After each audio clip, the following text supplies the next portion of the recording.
Executive session. We are here to consider 11 important bipartisan bills. We will consider the Orbital Sustainability, or Orbits Act, which will jumpstart the technology development we need to address the serious problems of orbital debris that threatens our scientific satellites, human space exploration, and commercial space services. I want to thank Senators Hickenlooper, Lummis, Wicker, and Sinema for their leadership on this legislation.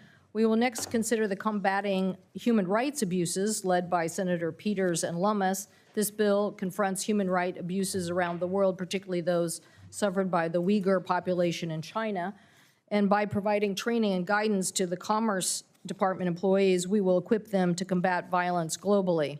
Next, we will advance the bipartisan National Manufacturing Advisory Council for the 21st Century Act, led by Senator Peters and Baldwin, to create an annual manufacturing council based on the Department of Commerce to advise Congress on how to ensure U.S. maintains its global leadership in manufacturing. This council would act as a bridge between the private sector and federal government on manufacturing issues. And I personally believe, looking at my own state, that the advent of the information age and advancements in information technology and the bill that we passed on chips and science is really helping us bring back a lot more manufacturing to the United States and create more high-wage jobs. I'm pleased to join Ranking Member Cruz in the Ticket Act, which will bring transparency and fairness to event ticketing, required that sellers disclose the total ticket price up front. I thank Senator Cruz for the legislation, and puts an end to hidden fees. This price will say exactly what you will pay. Some of my colleagues have raised concerns about speculative ticket pricing. I know our colleague, Senator Klobuchar, has been a leader, and I want to work with her and others to ensure that in the future, venues who have to fight against the scourge of people trying to pretend that they're selling tickets to their venue, that we actually stop that practice in the future. The Launch Communications Act provides U.S. commercial space launch industry with streamlined access to radio frequency spectrum needed for safe and efficient launches. I want to thank Senator Schmidt and Hickenlooper for this legislation, which will help ensure the United States remain a global leader in commercial satellites. And next we have the AM Radio for Everyone Act. I want to thank Senators Markey and Cruz for leading this effort, and our colleagues Baldwin, Fisher, Lujan, Vance, Wicker, Capito, Klobuchar, Budd, Blackburn, Tester, Young, and Sullivan, along with myself, for co-sponsoring the AM Radio bill, because it is an essential source of local news, weather, and emergency information. And this is important legislation to make sure that it remains a part of what consumers have access to. The Strengthening Support for American Manufacturing Act is next, led by,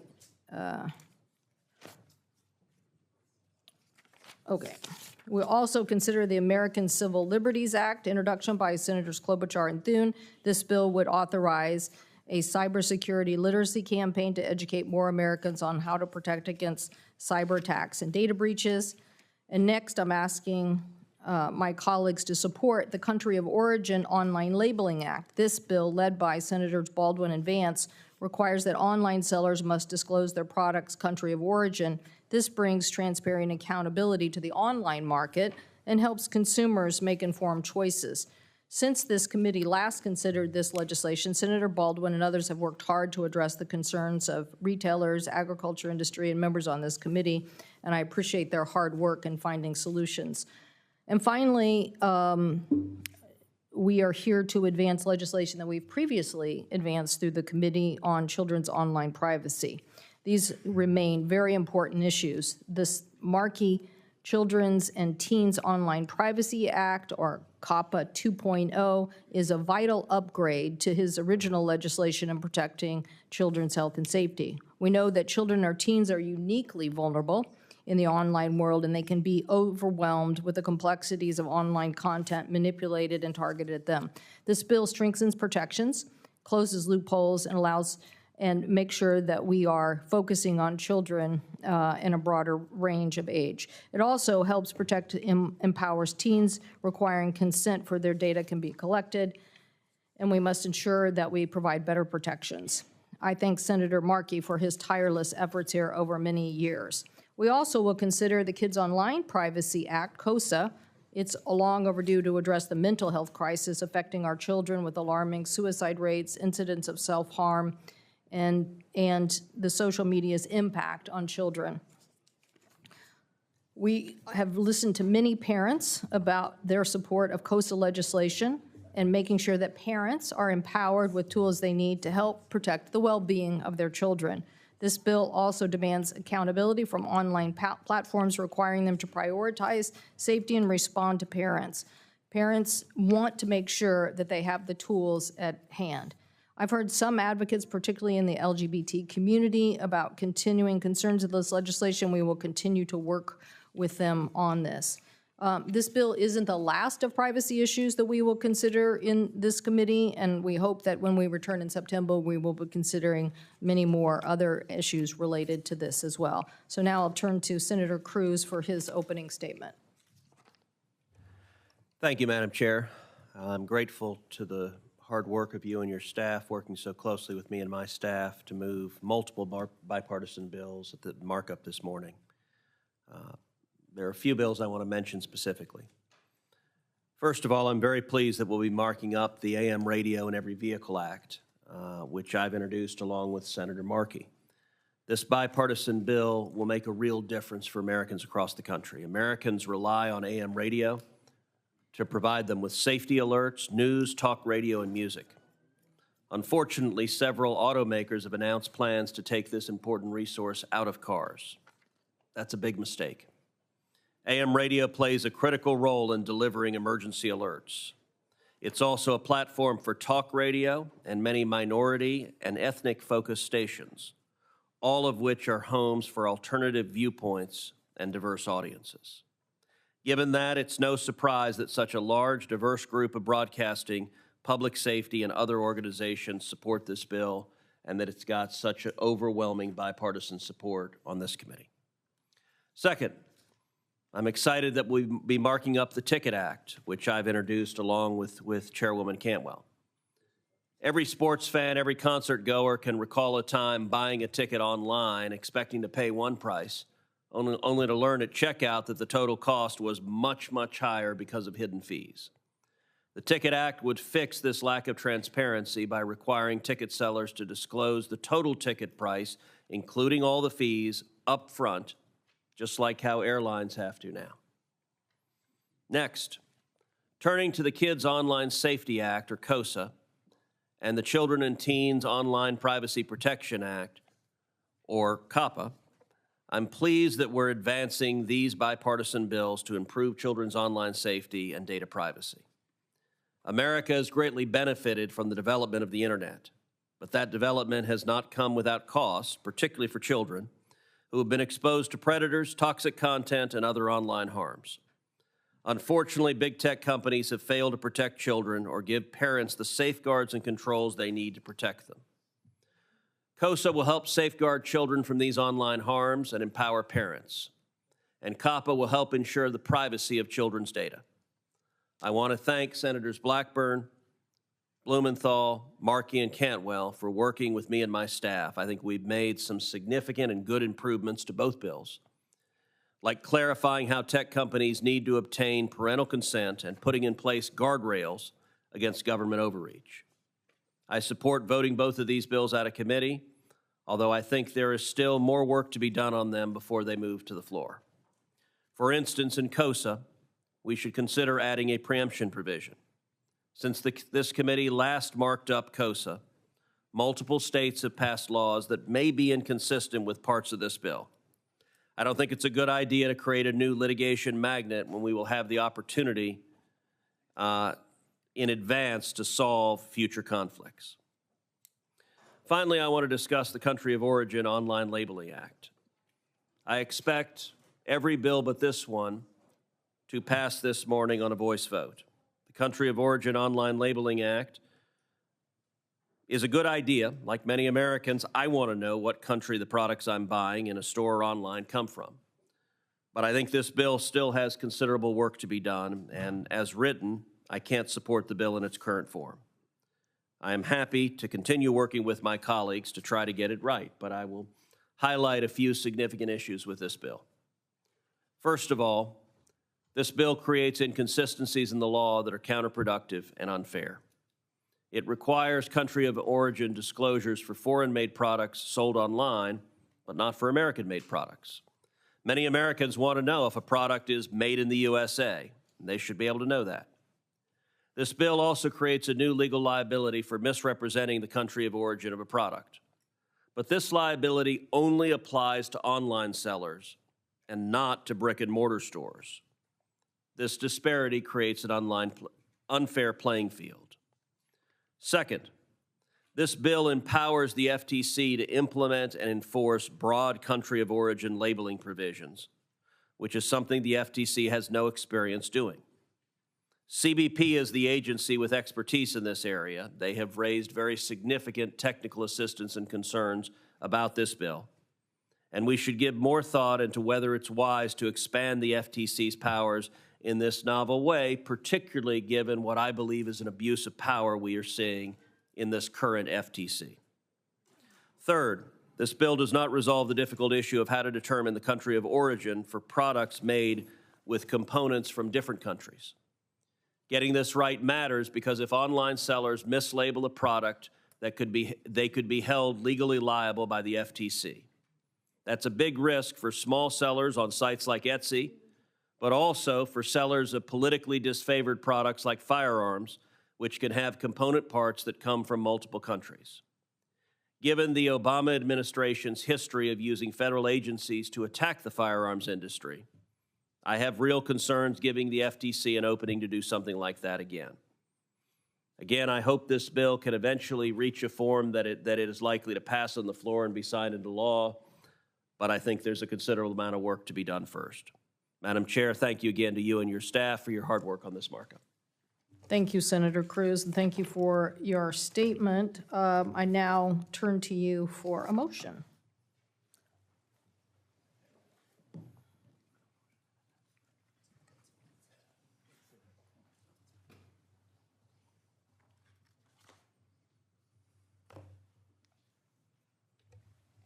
Thank you, Madam Chair. I move that S447, the Orbits Act of 2023, as amended by the Hickenlooper substitute, S484, the Combating Human Rights Abuses Act of 2023, S1153, the National Manufacturing Advisory Council for the 21st Century, as amended by the Peters substitute and Tester 1, S1303, the Ticket Act, as amended by the Cruz-Cantwell substitute, S1418, the Children and Teens Online Privacy Protection Act, as amended by the Markey substitute, Blackburn 1, Cruz 1, and Cruz 2. S1648, the Launch Communications Act, as amended by Lujan 1, as modified, Schmidt 1, Schmidt 2, and Schmidt 3. S1669, the AM Radio for Every Vehicle Act of 2023, as amended by Markey Cruz substitute, as modified. S2116, the Strengthening Support for American Manufacturing Act, as amended by Peters Blackburn substitute, and S2201, the American Cybersecurity Literacy Act, as amended by Klobuchar substitute and Thune 1 as modified, be reported favorably. Is there a second? All those in favor say aye. Aye. All those opposed? Madam Chair, The motion is agreed to. Senator, I add an amendment to the DES for the Ticket Act.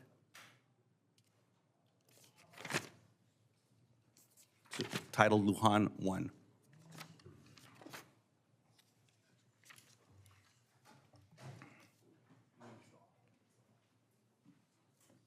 this is Senator Lujan. Thank you, Madam Chair. Madam Chair, for those who may not know, a speculative ticket is a ticket put up for sale by a broker when the broker does not yet have the ticket in hand. Powered by bots. Those of you that have bought tickets to venues know exactly what I'm talking about here. Brokers are hedging that they can eventually obtain a ticket at a lower price and pocket the profit, and they've not even gotten the darn thing. They're just jacking up the price. Speculative tickets drive up prices, confuse consumers, and undermine artists. Often consumers are left with no ticket at all. As long as we allow speculative tickets, we will continue to see bots gobbling up tickets and reselling them at inflated prices. And by the way, the Bots Act already makes it illegal to bypass a website's security or tech features in order to purchase tickets. Unfortunately, the FTC does not have the resources to fully enforce the Bots Act, something my Federal Trade Commission Technology Act would help remedy. Now, Madam Chair, I very much appreciate your opening statement and your commitment to work on this, the work that Senator Klobuchar is already doing in this space as well. I want to encourage us to act as swiftly as possible on this because all of our consumers are still being taken advantage of. With that, I withdraw my amendment. Thank you. Senator Klobuchar. Thank you very much, Madam Chair, and thank you, Senator Lujan, for your understanding, which I think many of us have, that while this is a good, important step for consumers, it is just one step. And there is so much more we need to do. Senator Cornyn and I are getting closer and closer, and actually have had some really positive developments this week in working on our bill, which would include, of course, price transparency, but also speculation and getting at many other problems that are plaguing the ticket industry. We have heard in the Judiciary Committee from venues, from artists, and I loved your use of the word swiftly, Senator Lujan, this may have been captured the hearts of Swift fans, but we know that it has affected so many other concert goers, from Bad Bunny to Bruce Springsteen. It's an outrage. Ticketmaster has a 90% market share when it comes to major sporting venues, 80% when it comes to all major venues, and 70% when it comes to ticketing in general. They also own the venues, many venues. They also, through Live Nation, do the marketing. The merger should never have been approved in the first place, which I've said, but we are where we are. And that's why the Justice Department is undergoing a major investigation of what the consent order, but it's also why Senator Cornyn and I have been painfully going through every single detail with the help of people like Senator Blumenthal, who've been out front on this from the beginning, to make sure that we have a bipartisan, strong bill that will help with ticketing. But the only way you really get at this is with the Justice Department, and action has to happen. Thank you. Thank you, Senator Klobuchar, for your leadership on venues in general, because we certainly appreciate your leadership during COVID and continuing to focus on this robust approach to protecting consumers in the online world as it relates to ticketing. I'll now recognize Senator Klobuchar for a motion. I move that Senate File 1421, the Country of Origin Online Labeling Act, as amended by the Baldwin substitute as modified, be reported favorably. Is there discussion? Madam Chair. Madam Chair. Senator Baldwin, Senator Sullivan. Thank you. Thank you, Madam Chair. I am pleased that the committee is once again taking up this legislation. For those who weren't around last session, this measure came up as an amendment to what became the CHIPS and Science Act. We actually had a very robust debate in our committee, and we incorporated the Cool Online Act as part of that bill. Sadly, they took it out in the House, otherwise it would already be law. But let me just quickly summarize. If you walk into a brick and mortar store right now, you can easily identify whether a product has been made in the United States or made somewhere else. There's labels. If I were to look at the back of my blazer, there'd be a label there that would tell you where this blazer came from. If it was multiple countries, it might say fabric from one country and assembled in another. But it's easy to find that information in person. Online, the online retailers don't have the obligation at this point in time to simply reveal what the labels of the products say. It would be a simple task to do, I might add. The failure to do that also creates hardships for small businesses. I've visited with 2 Wisconsin businesses where knockoff products that look like the product made in Wisconsin were being produced elsewhere. And an online consumer would have no way of getting that information, and it causes harm to domestic businesses when that happens. There were a couple of comments made by our ranking member at the beginning in his opening statement. One had to do with enforcement. Let me assure the ranking member that when we reached out to CBP, they made it very clear that they did not want to be charged with enforcing this online labeling, and so it appropriately lies where it is in the bill.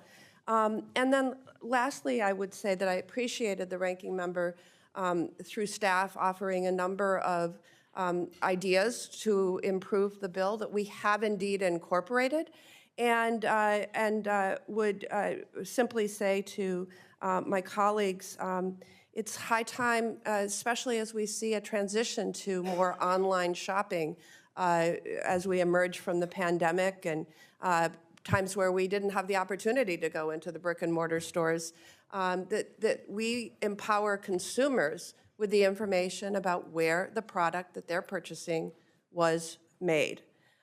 So with that, I would hope that we could adopt the substitute without any further amendment that would be dilatory, and I ask for my colleagues' support.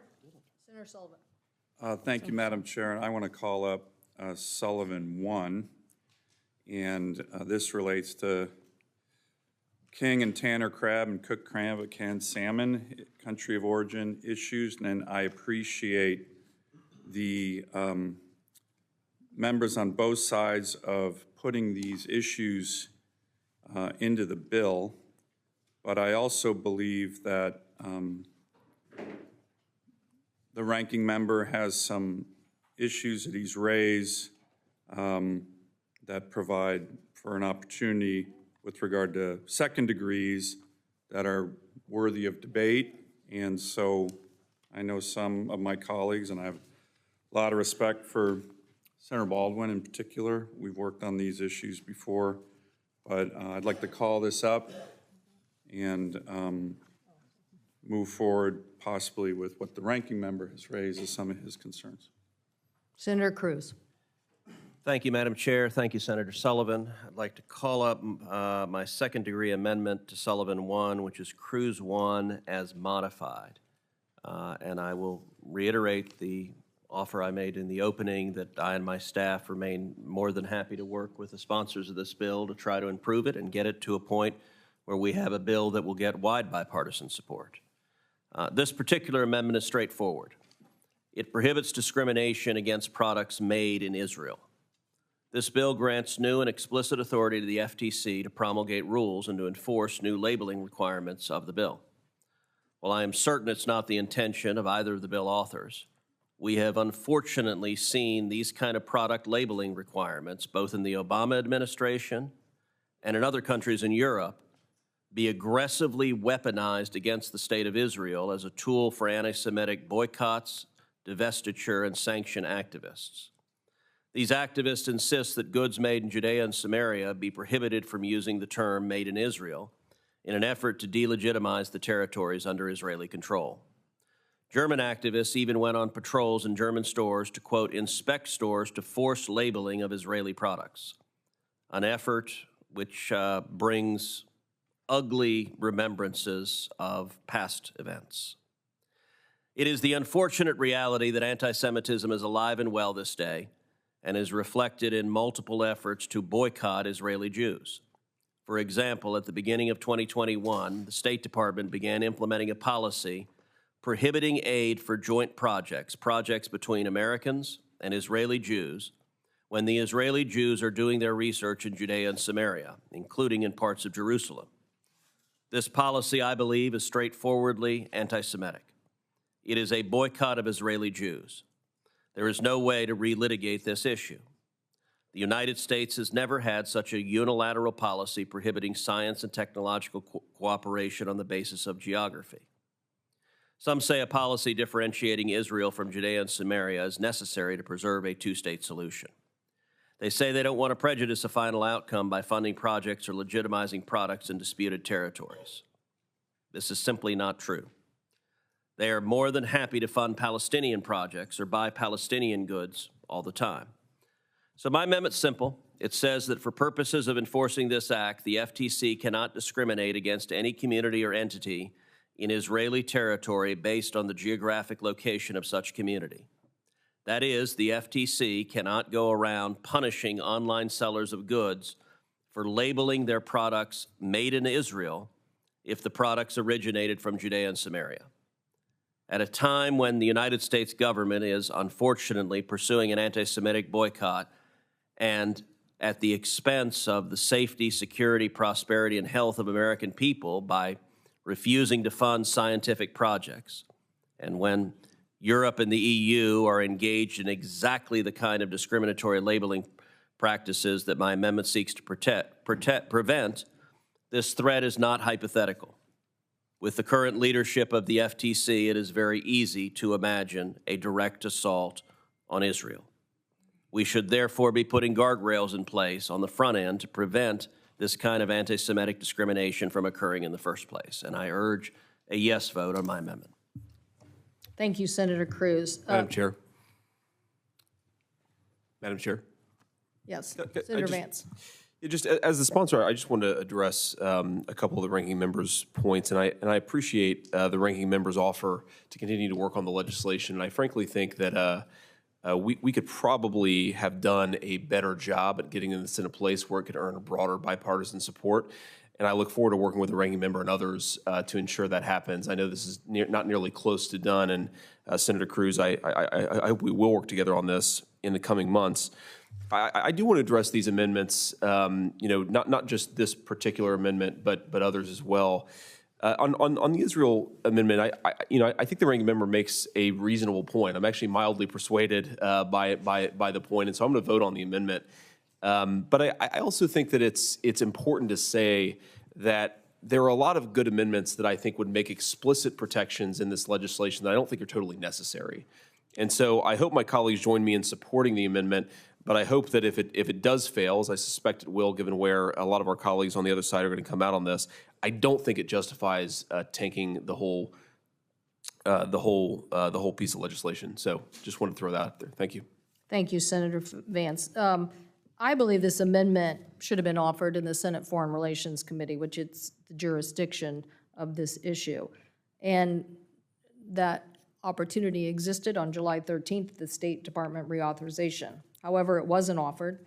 This foreign policy is outside this committee's jurisdiction, and I believe shouldn't be considered here. So, would you like a roll call vote on that, Senator Cruz? I would, and if I could just briefly respond to that point. I serve on the Senate Foreign Relations Committee and offered multiple amendments on that markup, but this bill was not pending before the Senate Foreign Relations Committee, and it would have made no sense to offer it in foreign relations without this bill. The entire relevance is this bill purports to give the FTC authority to go after and punish sellers and online retailers for mislabeling the country of origin. And so this amendment is directly relevant if the FTC has that authority.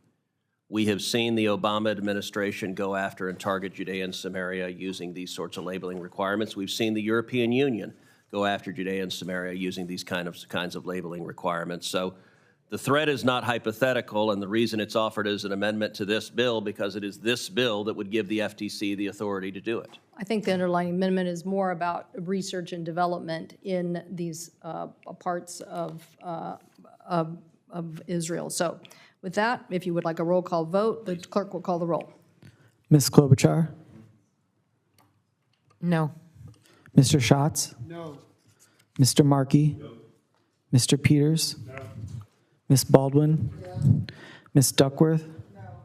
Mr. Tester? No. Ms. Sinema? No. Ms. Rosen? No. Mr. Lujan? No. Mr. Hickenlooper? Mr. Warnock? No. Mr. Welch? No. Mr. Cruz? Aye. Mr. Thune? Aye. Mr. Wicker?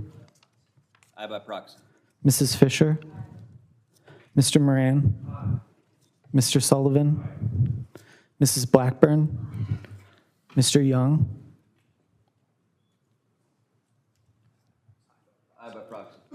Mr. Budd, Mr. Schmidt, Mr. Vance, Mrs. Capito, Ms. Lummis, Ms. Cantwell. No. The noes are 14, the yeses are 13. Amendment is not agreed to. We're now on the underlying Sullivan amendment. Is there further debate? If not, all those in favor? Madam Chair, Yes. Senator Baldwin. quickly, 2 points. The underlying Sullivan Amendment was adopted as part of the substitute, so adopting it anew would create redundant language. We have already incorporated the Sullivan Amendment in the substitute.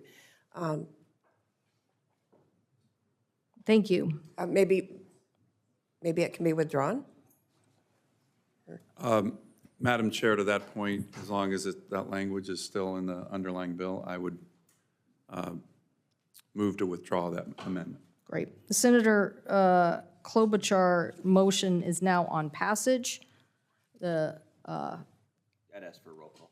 A roll call has been requested. Clerk will call the roll. Ms. Klobuchar. Aye. Mr. Schatz. Mr. Markey. Aye. Mr. Peters. Aye. Ms. Baldwin. Aye. Ms. Duckworth. Aye. Mr. Tester. Aye. Ms. Sinema. Aye. Ms. Rosen. Aye.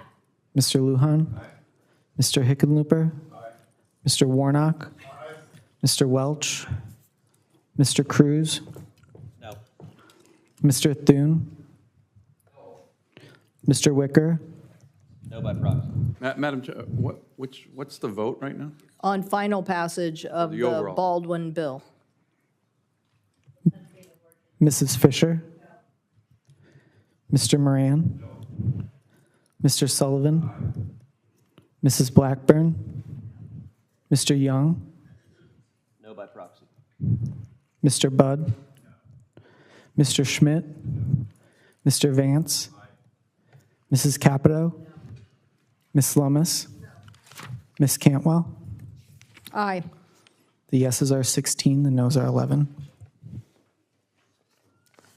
Legislation is agreed to. I now call on Madam Chair, if I could be recognized, please. Senator Peters. On the S-1669, which passed unanimously earlier, I'd like to be recorded as a no, please.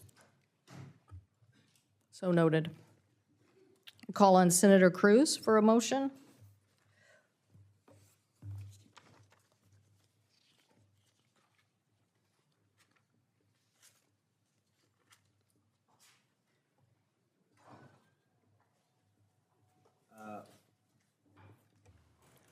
Madam Chair, I move that S-1409, the Kids Online Safety Act, as amended by the Blackburn substitute, Cruz 1, Cruz 2, Lujan 1 as modified, Lujan 2 as modified, Lummis 1 and Lummis 2 be reported favorably.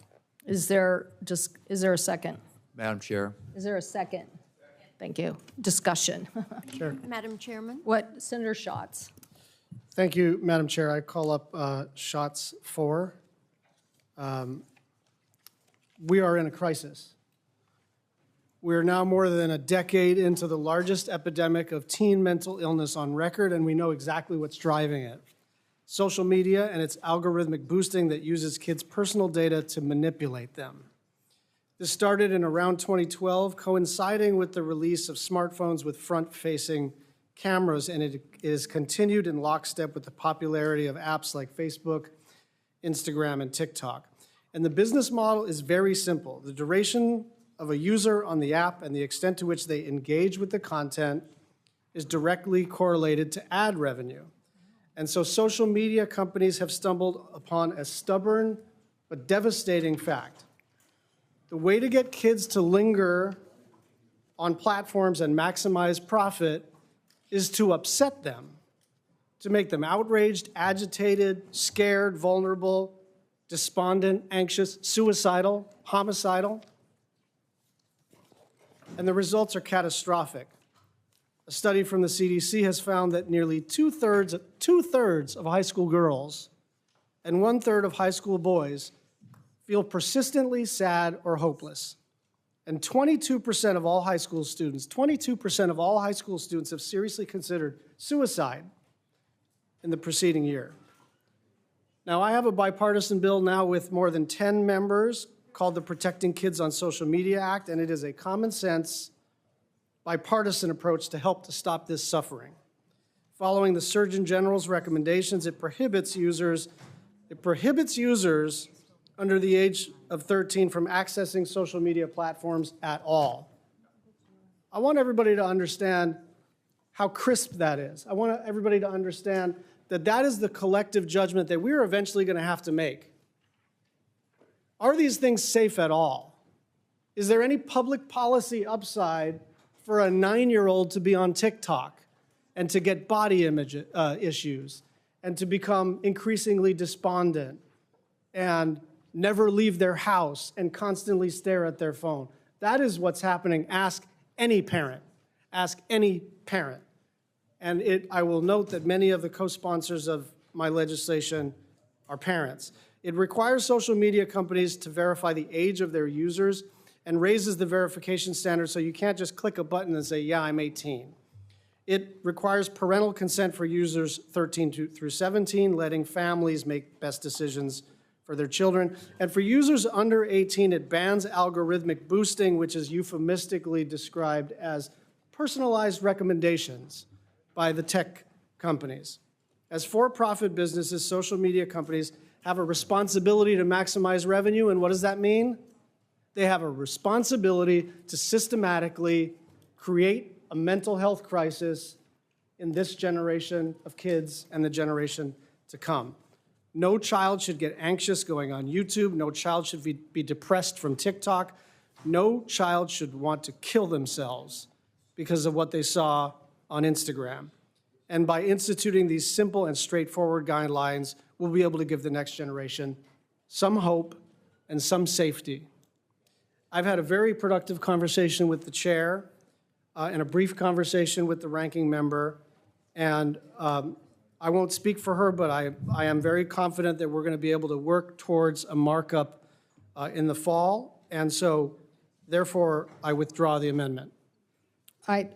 Senator Schatz, I want to thank you for your leadership on privacy overall. You and Senator Wicker have played a key role in the discussion of online privacy for some time now, and appreciate it. And I do believe your idea about successfully making sure that a certain age group is prohibited from their access is an important idea. So I want to work with you to mark up your legislation in the future. I do think that this is an important concept. I think the current draft language has some questions about its actual intention, and so I'd like to work with you to perfect that language for the future. Thank you. And Madam Chair, I'd like to reiterate what you just said. Senator Schatz and I had a brief conversation this morning, and I am eager to work with him on this legislation. He and I are both fathers. I've got a 12-year-old daughter and a 15-year-old daughter, and the threats that Senator Schatz described are real and acute, and every parent of teens and near teens is struggling with it. I hope this committee can move legislation that addresses this problem forward, because it is what we are doing to our kids is unconscionable. Thank you. Senator Thune. Madam Chair, I just wanted to comment and compliment Senator Schatz on his statement. Very powerful, very accurate, and we disagree on a lot of things here in the U.S. Senate, but I think if we can't get together when 1/3 of teenage girls in the United States are contemplating killing themselves, then nothing else, in my view, should even matter. So this is a really important area of increasing bipartisan support, and there's been a lot of leaders on this. Senator Blackburn, Senator Blumenthal, Senator Schatz. I just think this is an area that we have to prioritize as U.S. senators. Read the stats, read the statistics. We talk a lot about this is a crisis, that's a crisis. This is a crisis. youth mental health in America is a real bona fide crisis, and we got to get on it. So I want to thank Senator Schatz. That was a very powerful, articulate statement of the problem. Well, I definitely look forward to using all our colleagues' energies to focus on this when we return in September, among other issues related to AI and privacy as well. Senator Thune. Thank you, Madam Chair and Ranking Member Cruz, for holding today's executive session. That is a very sobering issue, and this is legislation, the COSA bill, which, as you point out, Senators Blackburn and others, Blumenthal, have worked on for a really long time. And yeah, the data is very, very sobering, and it's an issue we need to address. And I want to offer an amendment to this legislation, which I think ties into that issue. There was an article a while back in the Wall Street Journal, and the headline is how TikTok serves up sex and drug videos to minors. And I've been working on a bill for some time. It's in the last two Congresses, co-sponsored by Senators Blackburn, Moran, Schatz, Lummis, Klobuchar, Collins, Blumenthal, and Warner. And I want to offer it as an amendment to this. It's one of several, I think, tech bills that needs this committee's attention. We have yet to, since I introduced this bill back in 2019, consider any proposals to bring additional transparency and accountability to the largest tech companies. And exactly 1 year ago, I offered and withdrew the Filter Bubble Transparency Act as an amendment when the committee passed COSA with a commitment that filter bubble would be considered at a future markup. And I think this is that perfect opportunity, that perfect markup. It's my view that this committee has a unique opportunity to exercise its jurisdiction to address many of the concerns we've all heard about social media's damaging effect on consumers. We've all heard the testimony time and time again in front of this committee that people aren't always aware of the way that big tech companies collect user data and mold online experiences for billions of users, which is exactly why I introduced this legislation in the first place. And let me just say, this is a regular order process. We've had multiple hearings on this subject, on the legislation, on the issue, and I think it's time for us to act. It does tie in exactly to what we're talking about here, and that is dealing with these issues where you are allowing the algorithm to decide what people see rather than letting people decide what they see. The filter bubble is a very simple concept. A tech company has to notify you if they are using an algorithm to manipulate the content that you see. And secondly, they have to give you the option of not being manipulated by an algorithm and just seeing content in a regular chronological feed. It's a straightforward way of bringing more transparency and more accountability to big tech, and children are certainly subjected on a daily basis to the filter bubble. So I've been pushing for several years now. I said I introduced this in 2019. I called it up a year ago today as an amendment, withdrew it with an understanding that we get an opportunity to vote on it at a certain time in the future. And we've had multiple hearings on this subject. It's a very clear and simple response and something that I think this committee ought to act on in this space. Very simple. They have to notify you if they're using an algorithm to manipulate what you're seeing. Secondly, they have to give the consumer the option to decide whether or not they want to be manipulated by an algorithm or whether they would like to see their content in a normal chronological feed. It's a straightforward amendment, and I think it fits nicely within what we're trying to accomplish here today, and I would urge the committee to adopt it. Further discussion? Senator Klobuchar. Yes, I've been a long time co-sponsor of Senator Thune's amendment, and I want to thank him. I do think that the time, as he noted, for hearings is over. We've had so many hearings on this, and I want to especially thank Senator Blumenthal and Senator Blackburn for their leadership. Senator Blumenthal here in the front row, having previously been on this committee. We won't hold it against him that he left. But the whole idea here is that so many of us have been involved in this issue, but yet we still haven't passed any laws, whether it's about competition policy, whether it's about upholding newspapers that are folding every single day, whether it's about child privacy, and just the time for talk is done, because this is folding around us, as pointed out so well by so many of my colleagues. So I'm glad that we have some bipartisan support for this bill. I'm eager to support it and glad that Senator Thune put in his amendment on something critical, the manipulation of kids. Further discussion?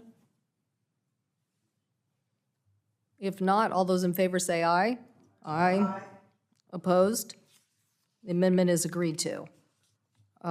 Now is on Senator Cruz's motion on passage. All those in favor? Madam Chairman? Yes.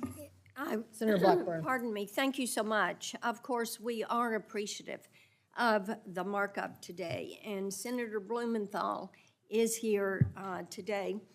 I think it's important to note, as we've discussed, pardon me, sinuses, allergies, as we have discussed how long it has taken to get to this point where we're actually going to move something. Now, Peter Welch was in the House with me when we came up with the first online bipartisan privacy bill, and it was there at Energy and Commerce Committee. That, believe it or not, was 2012. So it's been a long time in the works. And big tech has fought every step of the way on this process. And Senator Blumenthal and I have remarked many times as we've met with parents, as we've met with teachers and medical professionals and mental health professionals and heard hours of testimony, how devastating this is, totally devastating it is to these families and the loss of life of our teens. And the Surgeon General was in my office this morning before we came down here for the markup. And he is quite concerned about what is happening with the mental health of our children. I think there's something that is important to note on this bill. It puts the burden on big tech to do privacy by design, safety by design, to expose these algorithms and to create that safer environment for our children. So I thank our staffs and everyone who has worked on this, and I encourage passage. Thank you, Senator Blackburn, and thank you to you, particularly for that long-standing activity in this area, both in the House of Representatives and here on the committee, and to our colleague who is with us. I'm not sure if you miss being on the committee. Maybe that's a good idea. You're off the committee. I will point out to my colleagues, I love the enthusiasm and the bipartisan nature today. I will point out we did pass these bills out of committee last year, and they languished on the floor. So while we are passing them again, we have work to do if we're going to get them over the goal line. So with that, all those in favor say aye. Aye. All those opposed, no. The legislation is agreed to. And that concludes our votes, and I will recognize any members that would wish to speak. Senator Welch, then Senator Moran. Thank you very much. I was going to offer an amendment and withdraw it. What we're seeing today is that there is an enormous concern about the power of big tech in so many different areas, but particularly the mental health issues for our kids, but also competition, also privacy. And the question before us at some point is going to be whether it is necessary for us to have a digital platform commission, something that Senator Bennett and I are proposing, and I see that Senator Warren and Senator Graham are proposing a similar approach. When we faced major problems as a result of emerging technologies, as we did on Wall Street, we created the Securities and Exchange Commission, as we did when railroads in the late 1800s were ripping off farmers and we created the Interstate Commerce Commission, as we did in 1934 with the Federal Communications Commission. The question for us is, can we do things that are going to protect the public interest, especially kids, but the public interest writ large, competitors, commerce, without having the benefit of an agency that is properly staffed to stand up to big tech and advocate for the public interest. I hope, Madam Chair, that at some point we will have a hearing on our Digital Platform Commission to discuss this issue. There have been so many individual bills that have been proposed by colleagues on both sides trying to deal with this. The time, in my view, has come for us to ask the question whether we need an ongoing agency, properly staffed, properly funded, in order to stand up, protect public interest against the overweening power of big tech. Thank you, Madam Chair. Thank you. Thank you, Senator Welch. Thank you. Senator Moran. Chairwoman Cantwell, Ranking Member, thank you for this markup today and its result. I wondered, Madam Chairwoman, if you would update me or the committee, the public, on where we are on FAA reauthorization before we adjourn.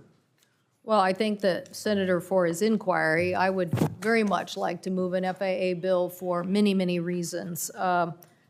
It is clear that we don't have enough air traffic controllers. It is clear we need to upgrade the next-gen system. It is clear we need to make more investments in, and also give consumers better certainty on ticket refunds. Unfortunately, the debate over 1,500-hour rules has stymied the legislation. I would hope that our colleagues would, we've suggested many, many different avenues to try to move that forward, but Senators Thune and Sinema still remain adamant. So until that issue is resolved, we're not moving forward in the committee, unfortunately. So I would hope that all of those who want to, this issue held up the reauthorization bill 5 years ago and then was finally withdrawn. I think it puts the Senate in an untenable situation of waiting till we return in September and having the House language, so our colleagues here right before the deadline may not get the full consideration of their very important amendments. So I hope our colleagues will help resolve the issue and move forward, but I don't think we can say we're going to lower the safety standard just to get a bill. I hope we move as rapidly as we can get a bill completed. I would love to. Senator Markey. Thank you, Madam Chair. I want to take a minute to discuss a few bills that we passed today.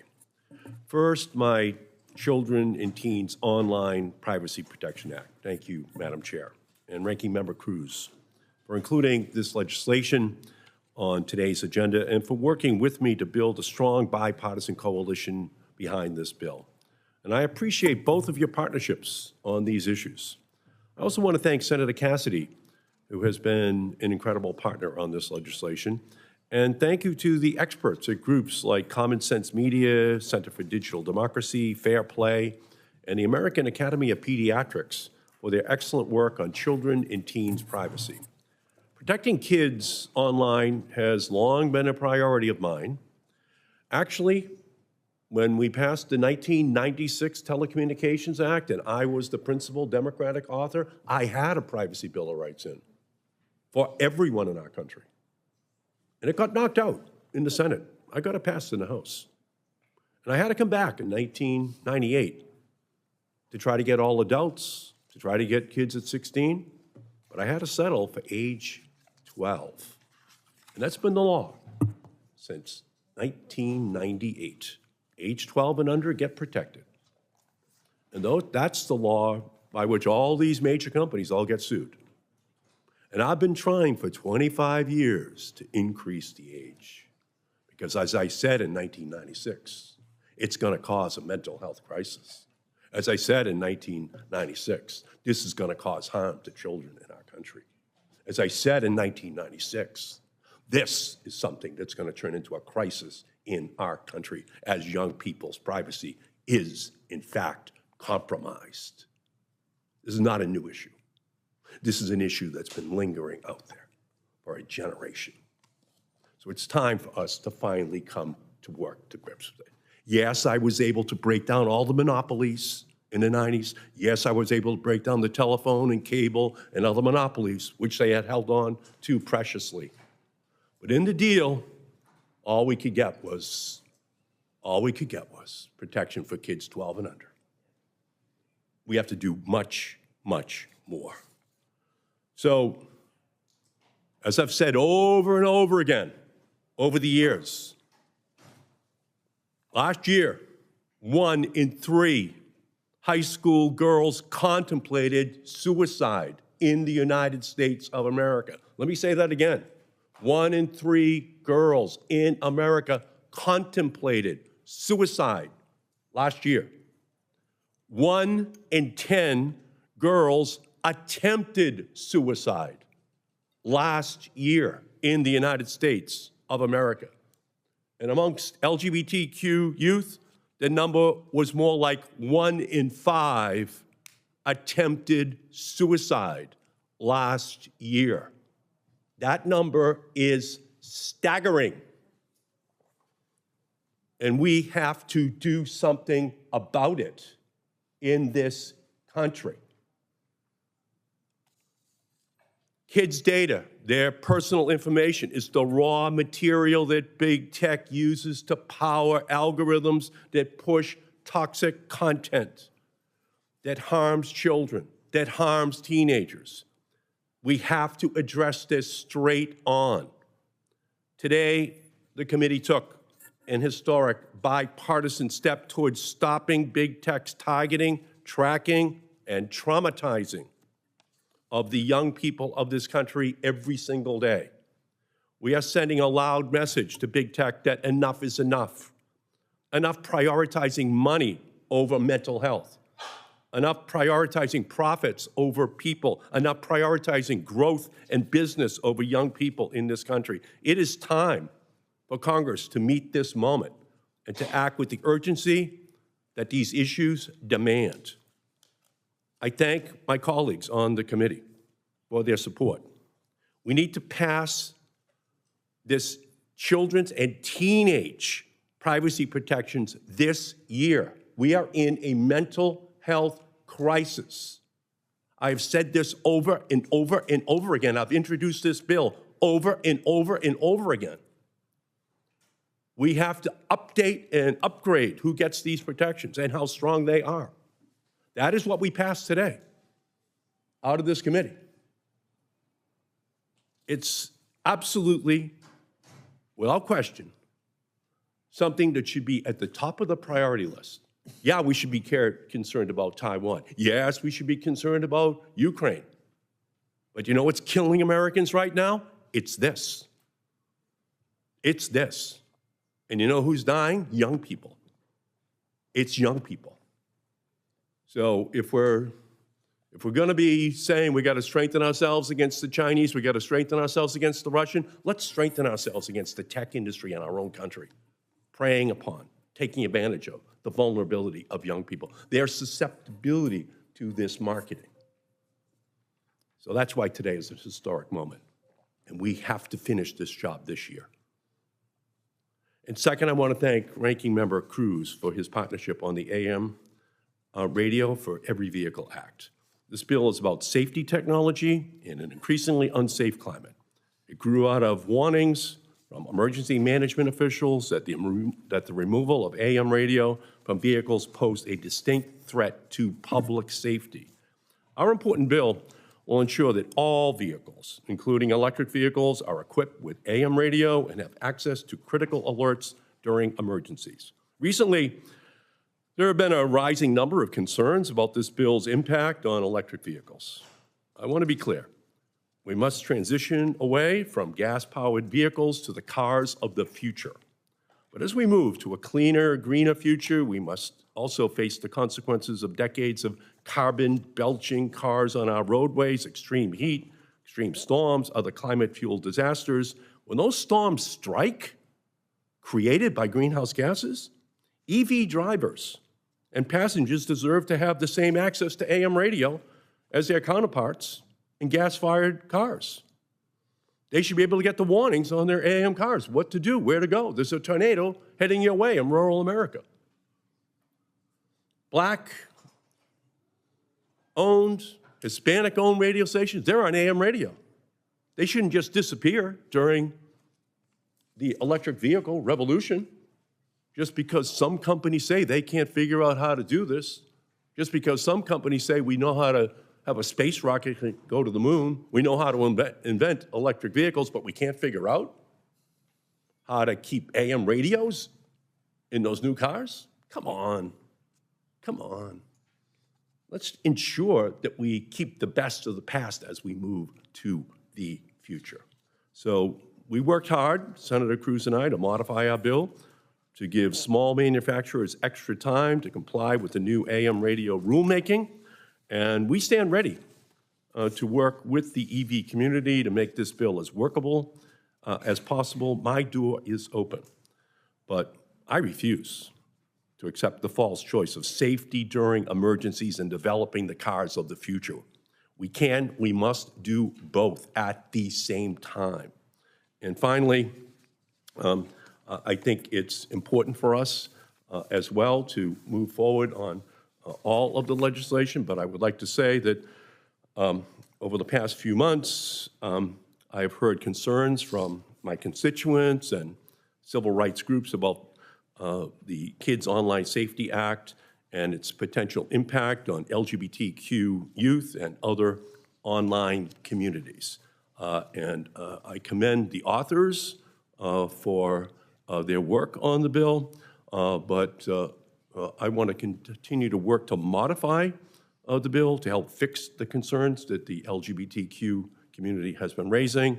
More work needs to be done, but for today, we take the next step while we resolve to work to resolve those other concerns. So with that, Madam Chair, I can't thank you enough for your patience and your ferocity of interest in dealing with these issues, and I yield back. Thank you. Thank you, Senator Markey. Further comments? Madam Chair? Yes, Senator Hickenlooper. Yes, I want to just say how gratifying it was to see so many bipartisan bills advance through our committee today. I wanted to recognize Senator Cantwell and Cruz, but also Sinema, Wicker, and Lummis for working on the Orbits Act. Obviously, growing amounts of space trash threaten our satellites, our spacecraft, our ability to explore outer space. Over 900,000 pieces of debris exist. If we don't take the threat of space debris seriously, the missions to the moon, the Mars, to better understand our universe will be threatened for future generations. The Orbits Act is going to empower NASA to research, develop, and demonstrate key technologies to remove the debris, ensure federal agencies apply regulations and guidelines evenly to prevent more debris from being created, jumpstart new commercial market for services to remove this orbital debris from damaging emerging commercial space stations and threatening safe human spaceflight. This bipartisan bill ensures the United States remains a leader in responsible and sustainable uses of outer space. I also want to thank the ranking member of the Space and Science Subcommittee, Senator Schmidt, for his leadership on the Launch Communications Act. This bill is going to keep up with the increasing pace of commercial space launches and make spectrum licensing predictable and efficient for both federal agencies and commercial providers, such as Colorado's United Launch Alliance. I'm grateful to join with him in advancing this common sense bill. We also took a great step forward today on our march to protect our children and teens online. As Senator Markey just noted, as parents across this country strive to protect their kids, new and harmful threats to their physical and mental health are growing online through social media. This committee must continue to make progress on legislation that ensures our data is secure, our privacy is protected online. I congratulate Senator Markey on the passage of his Children's and Teens Online Privacy Protection Act, COPPA 2.0, and the first update to his landmark COPPA law since 1998.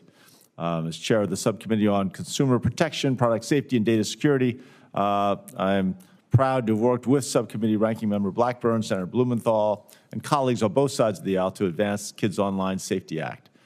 Together, these bills mark an important step in our fight to prevent dangerous algorithms from pushing harmful content to our youth online, limiting the most addictive features of social media platforms that are causing our minors physical and emotional harm, and empowering parents nationwide with tools they need to keep their children safe. Plenty of work still to be done to ensure every American's right to privacy online is protected. The Colorado Privacy Act is a powerful framework that helps inform ways we might look at this in the future. It gives consumers control over their personal data and allows businesses of all sizes to compete and thrive, provides strong enforcement to everyone, and is held accountable. I look forward to working with all my colleagues on this committee to make progress on these important issues. Thank you, Madam Chair. I appreciate the time. Senator Klobuchar. Yeah, thank you. I also had neglected to mention Senator Markey for his long-term leadership way before many of the senators were even on this committee in terms of protecting kids. I wanted to mention one bill that kind of quickly flew through the committee here, and that's the AM Radio Vehicle Act, led by Senator Markey and Senator Cruz and several other members of this committee. AM radio is everything for mostly the rural part of my state. If AM radio gets pulled from cars, it's going to be a gut punch to the 4,000 AM radio stations, including 1,500 that broadcast ag news. I know this from driving around my state. So often it is AM radio where we hear the news. You hear the news about the local high school scores. You hear the news about flooding. You hear the news about tornadoes on the way. And it is actually a fabric that keeps people together. This idea that we would just, with every fancy add-on to cars right now, that we just decide to tube the availability of AM radio in a state like mine, where farmers and others drive around all the time and it's their source of news, is just a total outrage to me. So I'm really glad we moved this amendment bill forward with such strength on this committee, and I don't think we can wait much longer. We need to get it passed. Thank you.